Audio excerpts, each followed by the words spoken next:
watching this video, you're probably taken the GMAT, but you have gotten a score that is not as per what you wanted. And now you're thinking, should I retake the GMAT, and what should be my strategy for my retake, for my reattempt? This video, I'm going to be answering all of those questions, so stay tuned till the end of this video. Well, you're probably thinking, I have taken the GMAT, things did not go well. I now am looking at spending $250. I'm looking at perhaps running out of attempts.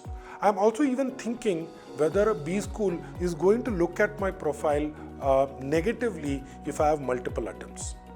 Let me try to answer all of these questions.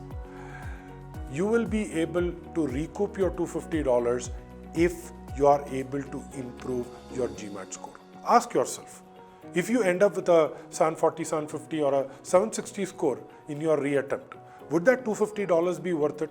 Of course, right? Now let's look at the second question.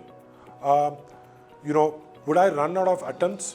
Well, you have 5 attempts in a year and you have 8 total lifetime attempts on the GMAT.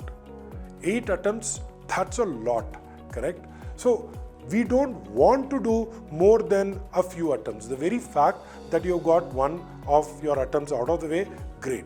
But let the next attempt be your absolute last attempt. Don't even think about, retaking one more time, right? Taking the GMAT, according to me, is like a root canal operation. You want to do it once, you want to do it right, and you want to get it out of the way, right? So let's look at the reattempt strategy that way and not worry about the attempts and the number of attempts. And the third question around whether B schools will look at my profile less favorably. Let me ask you, you are applying with your first attempt as a 680 and you are applying with a 760 as your second attempt. Which of the two cases would you prefer? Definitely you would prefer the second case where you have a far higher GMAT score even if it is the second attempt. So I don't think you need to worry too much about the number of attempts. In fact, there is a way by which you can even cancel your previous GMAT scores. So don't really worry about how B schools are going to look at your attempts, but they are going to look at a higher GMAT score more favorably, that's for sure. All of this would really boil down to one thing, which is now that I have decided to retake the GMAT, how do I improve my score? For me to answer that question, we'll have to first deep dive into what went wrong in your first attempt, in your original attempt. And what I'm going to provide is some factors typically that leads to a retake.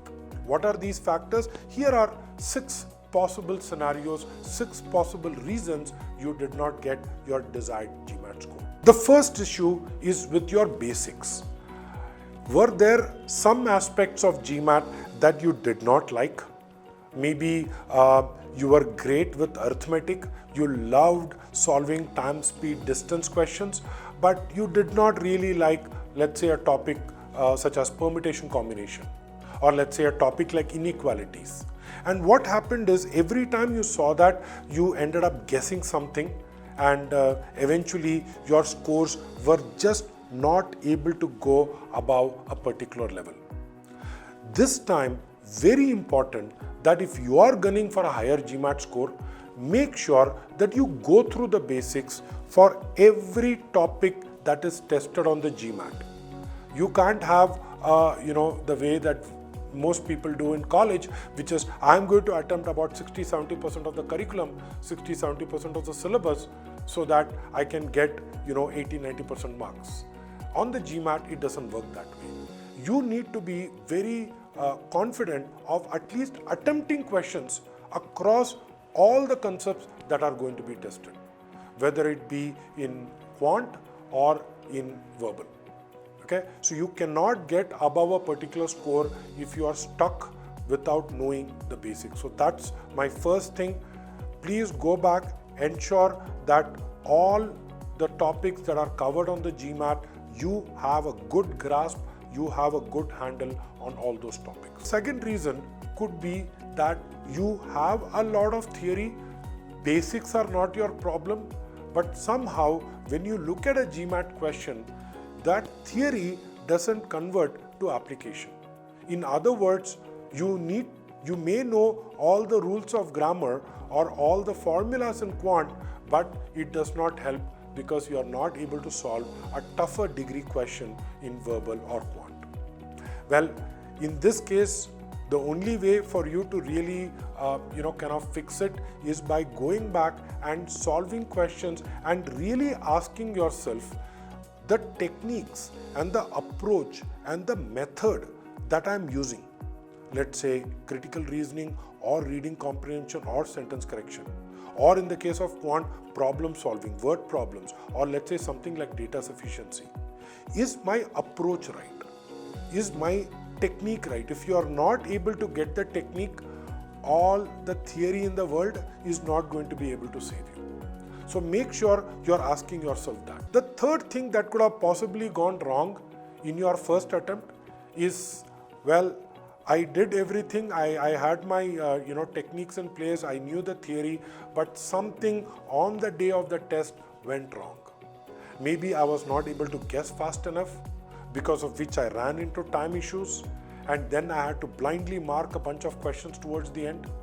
Or maybe I was just stressed about the test and I wasn't able to perform at my peak ability on the day of the test.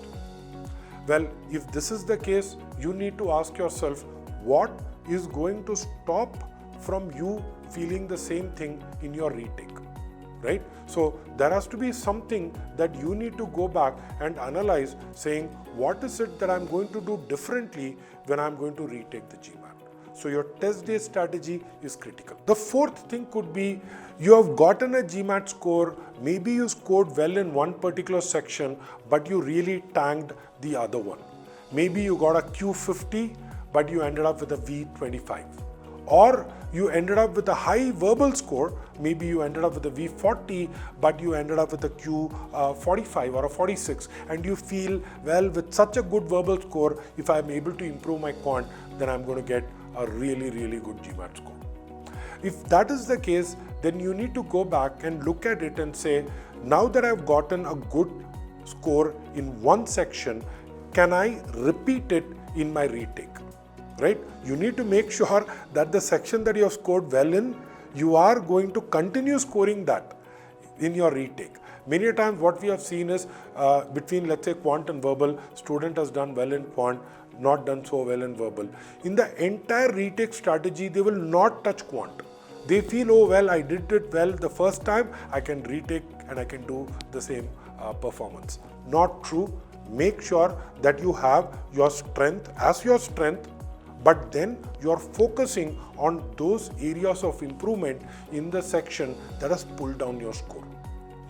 Let me be honest, if you have done well in one section, that means you are a logical person, that means you know what it takes to do well on the test. There is no reason for you to not do well on the second section. And you may want to go back and look at the couple of things that I said, which is it a question of theory, it's a question of application, is it a question of test taking strategy? And sometimes why people end up bombing is also because they pick the wrong section selection order. In the sense, did I pick quant and I thought I did well in quant, but guess what? I did not do well in quant, and that impacted my energy when I went into verbal. Or maybe you decided to pick AW and IR, and by the time you got to quant and verbal, you were so tired that you weren't able to give your 100%. So is there a way by which you can re-strategize the sections that you're selecting in your reattempt? Or maybe now that you have taken the GMAT, you realize that you are actually not well prepared. Maybe you rushed into taking the test. Maybe the test was already booked and you decided to go ahead and see what happens and maybe wish for a miracle of sorts. Well, whatever be the reason, all of these are reasons, but you need to walk in to your reattempt asking yourself which of these reasons are applicable to you, and make sure that you are able to fix these reasons. Whatever be the factors, there are some strategies that you can use when you are looking at your next attempt. What are these strategies?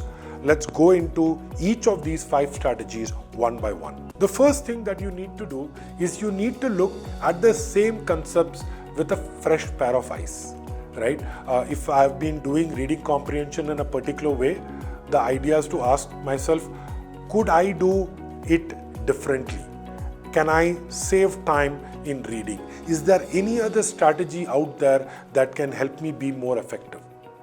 If it is, let's say, quant, right? Is there anything else that can help me get through those data sufficiency questions? Maybe there are a different set of values that I need to plug in. But a lot of it will be around you accepting that there was something wrong in your approach, in your method, in your technique the first time round. And over here, I'm going to talk about how Crackverbal actually helps students who come to us, after their first attempt. In fact, many of them come to us after their second, third, fourth attempts in some cases, and they say, well, I do not know what is going wrong. Is there a way by which you can help us understand this differently, right? But important for you to get that perspective. Now you could get that perspective on a forum like GMAT Club. You could get that perspective talking to a friend. All of these are ways, but make sure that you do get a perspective, and that can help you look at the questions differently. The second strategy that I would like to give you over here is, if you have been solving using non-official sources, for your next attempt, I would seriously recommend that you do not solve anything that is not official. By now, you have realized that GMAT is a standardized test. You know that the questions are all according to some kind of a master template. So why waste your time trying to solve a question that is not going to get tested on the GMAT? The best resource that I would recommend is the official guide. If you have already consumed the official guide, a verbal review, quant review, these are the other two books. There is also another book which is the advanced questions, the blue colored book. All of these give you access to official GMAT questions. Apart from that, you can always go online on a forum like GMAT Club, use a filter to figure out the official sources and even practice from them. This is a very, very important thing that I want to kind of reiterate, because in your next attempt, you don't want to be solving more maths and English, right? You want to be knowing something very specific about how a GMAT question is constructed. And for that reason, getting your hands on official questions is going to be critical. And the third thing is, you may have solved a lot of questions, and I'm not saying that you just have to go and solve more questions. You can even go back to the questions that you have solved, assuming it's official questions, but look at it and say, what else could have happened over here? Analyze those questions. I have seen this with a lot of students where they just go ahead and solve a bunch of questions and say, I've solved 50 or 100 questions. But have you really taken the effort of going back, not looking at why the right answer option is the right answer? That is very obvious. But actually looking at the 4 wrong answer options, especially in verbal, and asking yourself, do I have what it takes to eliminate those wrong answer options? And that is where your real learning will come. So you solve, you analyze, you learn, and then you just repeat this process. You just rinse and repeat this process. There is really no other way for you to improve on the GMAT but to make these small iterative improvements, right? So that after 2 weeks, after a month, you actually see yourself improving on those particular questions. Fourth thing, or the fourth strategy that I would like to say is, you also need to now be very, very focused in your reattempt strategy. You don't want to do everything from scratch. You already have a set of things you are aware of.